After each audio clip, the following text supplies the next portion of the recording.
শূন্যস্থান কথা নীল সমুদ্ৰ।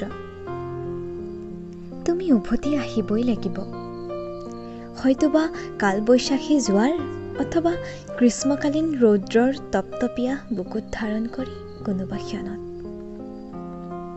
এবুকু অপেক্ষা কেতিয়াও ব্যৰ্থ হ'ব নোৱাৰে, এক আকাশ সপোন কেতিয়াও মিছা হ'ব নোৱাৰে।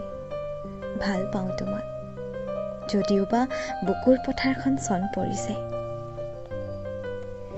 তুমি অবিহনে হৃদয়ৰ শূন্যস্থান কেতিয়াও পূৰ্ণ নহয়, তথাপিও তুমি থাকিবা হৃদয়ত মোৰ সুখৰ অসুখ হয়।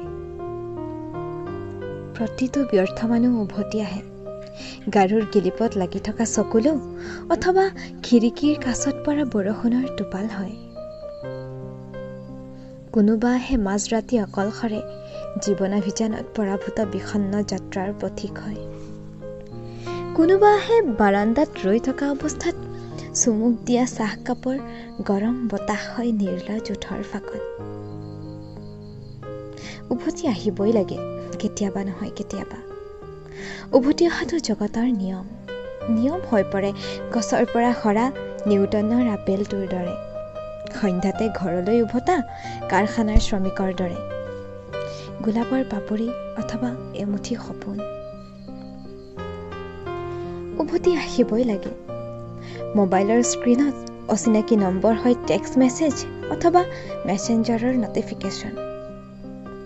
ডায়েৰীৰ পাতত অথবা কিতাপৰ ভাজত লিখা নাম হয়। উভতিটো আহিবই লাগিব, তোমাৰ উভতাটো জগতৰ নিয়ম। আমাক এৰি যোৱা মানুহবোৰ ব্যৰ্থ। আমি পাহৰিব বিচাৰোঁ, কিন্তু পাৰোঁনে পাহৰিব? তেওঁলোকৰ স্থানটো অক্ষত থাকি যায় হৃদয়ত। চেষ্টাৰ বিনিময়তো পাহৰিব নোৱাৰোঁ আপোন মানুহক, কাৰণ কাৰো শূন্যতা কোনেও পূৰণ কৰিব নোৱাৰে, যিদৰে আজিলৈ পৰা নাই কোনোৱেই তোমাৰ।